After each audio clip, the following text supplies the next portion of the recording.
les doy los puntos de lo que vendría a ser ya el último día de ejercicios, los puntos que ahora mismo están pensados para ya mañana domingo. Son puntos que miran por la cuarta semana, la famosa cuarta semana de los ejercicios. Y aquí de entrada quisiera, como siempre, indicarles algo que quizás pudiera ayudar a la realización de esos bloques de oración que pueden constituir el tramo de mañana. Y es quizás reconocer ya como punto de partida que la gracia de cuarta semana es la más esencial de nuestra vida cristiana, es lo más importante. No es posible hablar de cualquier misión eclesial, no es posible hablar de actividad apostólica sin tener en cuenta el tiempo divino en el que nos hallamos desde que sucediera el triduo pascual, y ese tiempo divino es la resurrección. Se podría hasta decir así, no es la cruz, sino la resurrección, el acontecimiento de verdad de Dios por antonomasia. Es la resurrección. Jesús sí es el Cristo, pero siempre quizás lo citamos menos. Es el Cristo resucitado. Determina entonces, puesto que es resucitado, determina todo tiempo y determina toda circunstancia, determina en definitiva nuestra vida y la vida de la Iglesia. Nada de su vida está recogido, como nada de la vida de Jesús, tal como lo expresan los evangelios, está recogido, está apuntado, sin haber tenido en cuenta la resurrección. Los evangelios están escritos en la resurrección y cuentan al Jesús, el Cristo, desde la resurrección.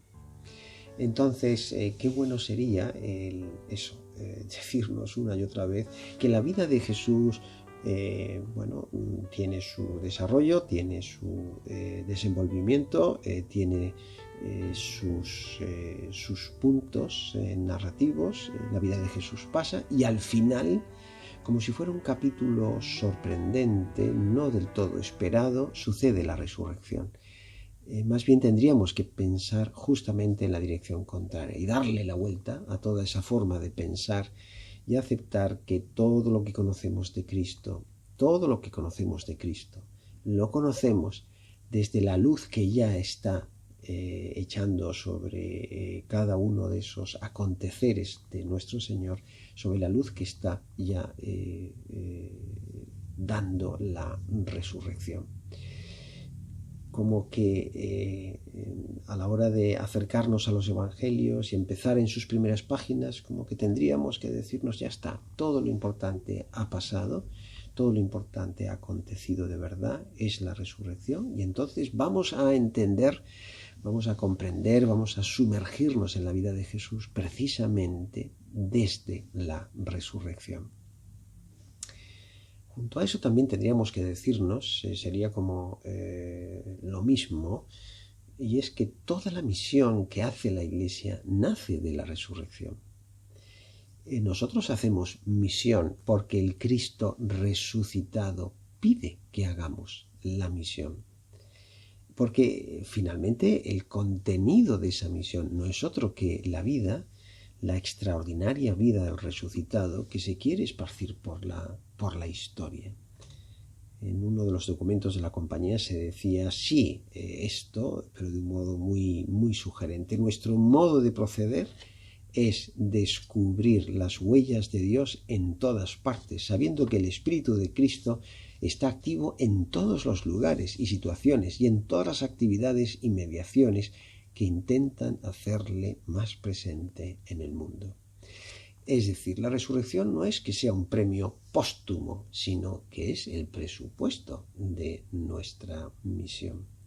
No es una especie de condecoración que se le pone a Jesús y que se le va a poner a cualquier ser humano que siga el Evangelio, como si fuera eso, un reconocimiento por una existencia que ha sido abnegada, una existencia que ha sido heroica, sino, no, la resurrección es el punto de partida de cualquier existencia entregada. Otra cosa es que en nuestra vida nos volvamos resistentes a la fuerza de Dios, a la fuerza resucitada y resucitadora de Dios. Hasta aquí entonces como un primer punto. Otro punto que quizás nos pueda ayudar a meternos en la cuarta semana, a meternos en la contemplación de la resurrección tal como lo hagamos, es, fíjense lo que sucede cuando Jesús resucita. En el momento en que resucita, a través de las diferentes escenas que tenemos, en las que aparece Jesús en tanto que resucitado, Jesús lo que hace es restituir los seguimientos. Los seguimientos de los discípulos y los seguimientos de aquellas personas que se habían desarbolado completamente por dentro y que, estaban en huida, estaban en abandono total de cualquier posibilidad de realizar evangelio una vez que Jesús había muerto. El resucitado como que busca a estas personas internamente como deshechas, internamente rotas, para recuperarlas desde sus miedos, para abrirles los ojos del entendimiento y en definitiva para reincorporarlas en aquella senda que habían iniciado con él cuando vivía la senda de ese camino que establece el Evangelio por el que la vida se va a ir encontrando. Y la tercera nota, que también quizás pueda ayudar a preparar un poco los puntos de la resurrección, es que nos tendríamos que avisar de que la gracia de la resurrección es la más retadora. Es siempre la asignatura pendiente de nuestra vida. Siempre ha sucedido así, siempre posiblemente sucederá. La fuerza de la resurrección es puesta continuamente en duda, una y otra vez. Cualquier incidente, cualquier suceso que contraría la alegría de la vida de Dios se vuelve en contra de la posibilidad de la resurrección. La fe, decía un compañero jesuita que ha fallecido, la fe en la resurrección es la llamada recibida por los seguidores de Jesús a ser permanentemente felices, pese a los viernes santos de la vida. Y es que hay muchos viernes santos en la vida. A la vuelta de la esquina de cada uno de ellos siempre aparece la pregunta por la resurrección. Y por eso la gracia de la resurrección es siempre retadora. ¿Sigues creyendo en ella? ¿La aceptas como lo que finalmente quiere ser en profundidad el Señor, el Cristo? La gracia a pedir en las contemplaciones de la resurrección también requieren como un pequeño momento de reflexión para poder formularla con conciencia.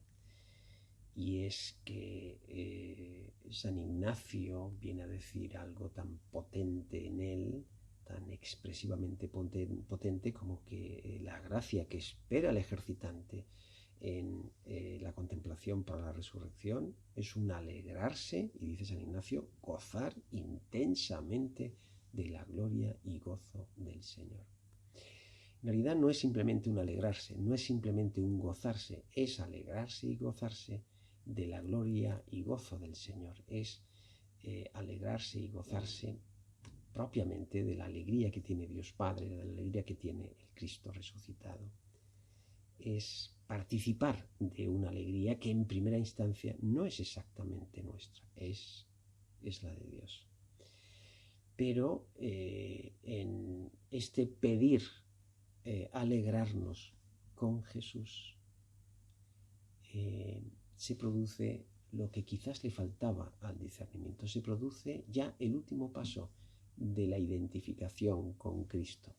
Y el último paso es que por fin vamos no solamente a participar y en cierto modo coprotagonizar todo eso que tenía que ver con la pena del Cristo, sino que también ahora pasaremos a la gloria. ¿Se acuerdan? El Rey Eternal anunciaba esas dos etapas.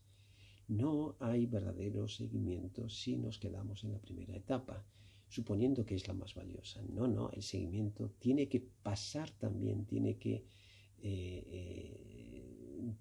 transcurrir, tiene que trasladarse a un segundo momento, y ese momento es un momento de verdadera gloria, de verdadera consolación.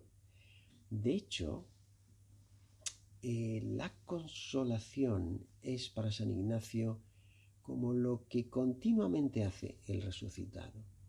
Dice: mirar el oficio de consolar que Cristo nuestro Señor trae, y comparando cómo unos amigos suelen consolar a otros. La resurrección es un tiempo de Dios para la historia que tiene como núcleo a la consolación, como núcleo a la alegría. Y por eso la gracia no es tan fácil pedirla. No es tan fácil porque estamos ante la petición de una alegría que supera incluso nuestra imaginación, pero una alegría tan potente que no va a depender del momento, no va a depender de que estemos bien. Es una alegría que incluso llega a los momentos en que estamos mal. Es una alegría, por lo tanto, muy, muy diferente. Pedir esto como que requiere caer en la cuenta de que estamos ante un don de Dios que solamente puede dar Él, precisamente por haber resucitado al Hijo. Propuestas les hago para las contemplaciones de la resurrección. Ahora mismo se los digo, en concreto voy a sugerirles 3 posibles escenas que podrían ser motivo de la oración que ustedes tengan, pero con una pequeña nota previa. Lo que les voy a sugerir es que se metan en las famosas apariciones del resucitado. Es esta forma, la aparición, la forma preferida por los evangelistas para hablar del acontecimiento de la resurrección. Y las apariciones tal como nos han venido a través de los evangelios, si las miramos todas de una vez, en realidad no son propiamente una vuelta hacia atrás. Ya está, Jesús ha resucitado, recompongamos un poco todo lo que habíamos hecho y continuamos lo que habíamos dejado a medio hacer. No es exactamente un salto atrás, sino curiosamente es un impulso hacia adelante lo que se vive en las apariciones. Tampoco las apariciones están contadas del siguiente modo. Jesús resucitado aparece, imagínense, a Pilato y, como decimos aquí en castellano, les canta las 40 a él y a todo su aparato político-militar. O Jesús aparece resucitado a las autoridades judías y hace prácticamente lo mismo que con Pilato. No es una venganza apologética la aparición, no tiene esa forma y de hecho no hay ninguna aparición que se narre así. Jesús se aparece a personas dispuestas y predispuestas a la esperanza. Jesús se aparece a sus amigos, Jesús se aparece a quienes en Jesús habían encontrado una senda que de pronto se había roto, pero habían encontrado una senda de la existencia. Y por eso el resucitado tiene por oficio consolar, pero consolar a sus amigos y amigas. Es una forma como de restituir otra vez el horizonte de la esperanza. Pero es verdad que en ese consolar usa como diferentes maneras, usa como distintas modalidades. Concretos les voy a sugerir 3 apariciones que si se pudieran colocar con un cierto orden serían apariciones que hablarían del proceso de duelo. Hay una primera aparición que es la aparición a María Magdalena que es una aparición que se produce a María Magdalena, una persona que está viviendo en ese momento el fragor del duelo, el momento posiblemente más traumático de la ausencia de Jesús. Ha sucedido casi de un modo inmediato la muerte de Jesús y María Magdalena está todavía tocando esa experiencia traumática de una pérdida. La segunda aparición que les voy a sugerir es la de los discípulos de Emaús, que en realidad habla de una aparición que se produce no ya en un momento inmediato a la muerte de Jesús, sino, no es tan inmediato ese momento, hay como una elaboración ya de la experiencia y la aparición de Emaús en concreto así lo describe. Y hay otra tercera aparición, la que les voy a sugerir sería la ascensión a los cielos y la correspondiente misión de los apóstoles. Sí, y este momento es un momento como ya más posterior, es un momento que respondería como a la fase final de un duelo, es un momento en el que aparece la misión de la Iglesia de un modo como mucho más definitivo y mucho más claro. Bueno, pues con esta aclaración, las propuestas de las contemplaciones. La primera, como les decía antes, sería que se acercaran a María Magdalena y vivieran con ella su entrada en el espacio en donde se situaba el sepulcro, que resultó que estaba vacío. María Magdalena está aferrada a su pena. María Magdalena vive solo de la nostalgia. María Magdalena está buscando a un difunto. Es un amargor el que vive totalmente colapsado por la potencia del futuro, por la fuerza, del pasado. Todo lo que ocurra será interpretado por ese amargor que recrudece cualquier momento, recrudece cualquier paso de cercanía al lugar al que finalmente María se atreve a ir. Bueno, Jesús resucitado entra en esta experiencia interna de María y sale a su encuentro y le dice de un modo taxativo: María, el pasado ya acabó, no tiene por qué llorar. ¿A quién estás buscando? Estás buscando a alguien que ya no está, sino que está de otro modo. Es como un momento en el que Jesús le invita a María casi a retomar su dolor y como reinterpretarlo y transformarlo en esa reinterpretación, transformarlo en una consolación, al ver que lo que tiene que hacer es como girarse y ver a su Señor que está delante de ella, que está en el futuro, que está, en definitiva, lo que después ya reconoceremos como Iglesia. Y en ese momento, María Magdalena se convierte en apóstol, la primera. La siguiente aparición es la de los discípulos de Emaús. Es muy conocida, es la aparición que posiblemente tengamos siempre más en la memoria, y entonces simplemente subrayo algunos aspectos dentro de ella por si les puede ayudar a acercarse a esta escena, si en concreto ven que es la que les puede ayudar más. Fíjense, el camino a Emaús, camino de los discípulos a Emaús, es un camino de huida, es un camino de deserción, es un camino en el que ya está, se pretende no discutir más y es una especie como de pista directa a la increencia. Los discípulos de Emaús se dicen a sí mismos: volvamos al realismo, dejemos la historia en su sitio, ya está, leamos como siempre habíamos leído la realidad muy planamente, sin problematizarnos, sin complicarnos la vida. Pero en esta disposición, como dice Lucas, no estaban del todo contentos. Semblante afligido, pone Lucas, es el rostro de los discípulos. Están realmente frustrados. No soportan el mundo sin el resucitado. De tal forma que en esta vivencia no ven nada.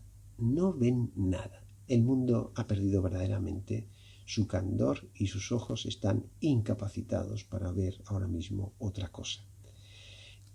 Por si fuera poco, se olvidan de su experiencia larga con el Maestro. Tantos años con él, ninguno de esos recuerdos con él ahora se aviva, sino lo que les aturde es lo que recientemente ha ocurrido, y eso es lo que les da internamente pavor, lo que les produce bloqueo, lo que en definitiva les genera la desolación. Tanto que cuando Jesús resucitado se pone a su lado, sus ojos, como dice Lucas, no podían reconocerlo. No tenían la sensibilidad para ver que quien estaba ahí era precisamente el Señor. Entonces viene la intervención de Jesús resucitado, y la intervención de Jesús resucitado en forma de este acompañante de un camino es muy sencilla. Como dice la aparición, Jesús lo que hace es recuperar el dato que continuamente los discípulos estaban negando, y el dato era el de la pasión, el de la muerte de Jesús. Ellos seguían con lo de siempre, estaban con sus ensoñaciones, imaginaban que Jesús era un profeta. La muerte había destruido esa imaginación, esa fantasía sobre Jesús, y la muerte como tal estaba suponiendo el gran obstáculo para poder abrirse a la vida que estaba resucitando. Y Jesús resucitado entonces les viene a decir eso. No tenía que padecer eso para entrar en su gloria. Es decir, el dolor era la clave, el dolor de la cruz era la clave. A ese dolor tenían que volver, pero tenían que volver a ese dolor para comprobar que la cruz no era ya la puerta cerrada, el portón hermético a una vida diferente, sino todo lo contrario. La vida continúa después de la cruz. Todo Viernes Santo de la vida se descubre entonces como un paso que conduce al triunfo de la vida. Eso es lo que el Jesús resucitado de Emaús continuamente les intenta explicar a aquellos dos discípulos que, como decía antes, se hallaban en estampida, se hallaban en total huida. Lo único es que es Jesús quien permite, es Jesús quien puede propiamente aclarar ese paso, quien puede propiamente explicar, quien puede poner palabra e imagen a ese tránsito, al tránsito de sufrimiento, de su sufrimiento a la vida. Y en efecto, los discípulos lo acaban comprendiendo. Los discípulos de Emaús lo acaban comprendiendo justamente en el momento en que Jesús celebra Eucaristía con ellos, en el momento en que ante ellos el resucitado se manifiesta como el pan fragmentado. Esa era la vida que se estaba donando, esa era la vida que se estaba donando y que iba a ser mucho mayor que cualquier tipo de muerte que cruzara en la historia, que cruzara en el mundo.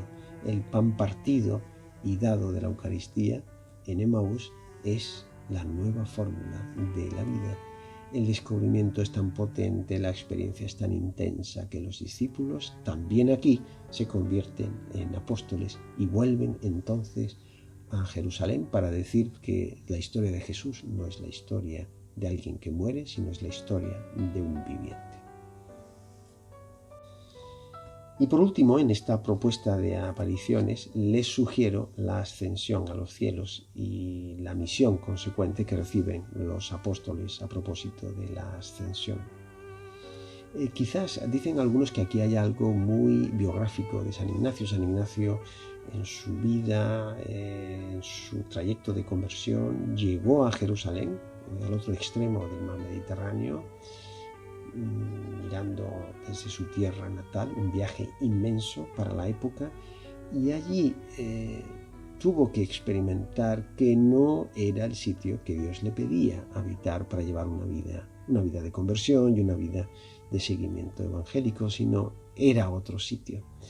Digamos como que su Galilea estaba en otro lugar. Hay algo de biográfico en San Ignacio, en todo lo que puede ser la presentación que hace en ejercicios de la ascensión, y que él trae y propone como sí, también una manera de contemplar la resurrección por la potencia que tiene esta contemplación de situarnos ante la misión que nos espera. En el caso de San Ignacio, Jerusalén no era el sitio, sino finalmente fue Roma. La ascensión entonces nos viene a decir que tenemos por delante un futuro que llenar de misión. Tenemos por delante un camino que realizar. La resurrección no es, entre comillas, el final. La resurrección es justamente el inicio de la vida, de una vida apostólica, y sería esta vivencia de la resurrección sería todo lo contrario de una vivencia, podríamos así calificar, de escapista de la resurrección. No, la resurrección nos vuelve a traer al mundo, nos vuelve a implicar en el mundo, hace que leamos al mundo nuevamente como algo inacabado, aclara nuestras misiones, define nuestro compromiso. Más o menos por ahí iría la ascensión. Bueno, pues animarles en el tramo de la mañana, sí, a darse tiempo para vivir la resurrección de la forma que ustedes deseen, y nuevamente que esta gracia, que es la gracia de cuarta semana, sea un acontecimiento para lo que ahora mismo están necesitando personalmente.